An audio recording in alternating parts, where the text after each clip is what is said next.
সমস্ত ছাত্র নেতারা, তৃণমূল কংগ্রেসের ছাত্র নেতারা, অশিক্ষিত ছাত্র নেতারা যতদিন ছাত্রদের নেতা হয়ে থাকবে ততদিন এই ধরনের ঘটনায় ঘটবে।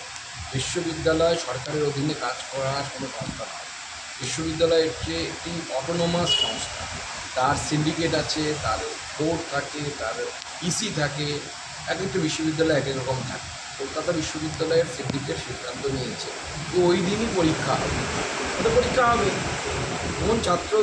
কোন ছাত্র পরিষদের কবে প্রতিষ্ঠা দিবস সেটা দেখে তো কোনো একটি বিশ্ববিদ্যালয়ের পরীক্ষার কর্মসূচি পরিবর্তিত হবে না। যাদের পরীক্ষা দেওয়ার ইচ্ছে তারা পরীক্ষা দিতে আসবে, আর যাদের পরীক্ষা দেওয়ার ইচ্ছে নেই তারা কি পার্টি করবেন, রাজনীতি করবেন। পশ্চিমবঙ্গে এমনি শিক্ষা দীক্ষার যা অবস্থা, বেশিরভাগ ছাত্রছাত্রী পরীক্ষা দিতেই চাই না, এখন ভর্তি তো হচ্ছে না, সব তো বাইরে চলে যাচ্ছে।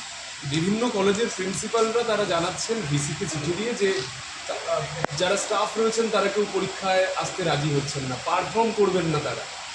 দেখুন, পরীক্ষা তো এরকম বিষয় নয় যে আপনি ইচ্ছে মতো পার্টিসিপেট করলেন না। সরকারি কর্মচারীদের জন্য, অর্থাৎ যারা বিশ্ববিদ্যালয়ের অধীনস্থ কর্মচারী এবং কলেজগুলোতে যারা অশিক্ষক এবং শিক্ষক কর্মচারী, তারা প্রত্যেকেই কিন্তু বাউন্ড তাদের ডিউটি করতে। স্টুডেন্টরা বাউন্ড না, সে পরীক্ষা দেবে কি দেবে না তার উপর নির্ভর করছে।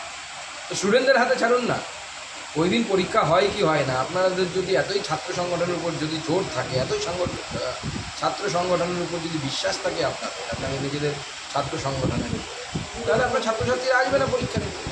বিশ্ববিদ্যালয়কে পরীক্ষার যখন সিন্ডিকেট সিদ্ধান্ত নিয়েছে যে ওই দিন পরীক্ষা হবে, বিশ্ববিদ্যালয়ের সিদ্ধান্ত, ওই দিন পরীক্ষা হবে এবং সেই পরীক্ষা সুচারু করে যা করা উচিত সেটা করতে হবে শিক্ষকদেরকে এবং অশিক্ষক কর্মচারীদেরকে। যদি না করে তাহলে বিশ্ববিদ্যালয়ের নিয়ম অনুসারে তাদেরকে শোকজ করা থেকে যা করার দায়িত্ব আছে করবে।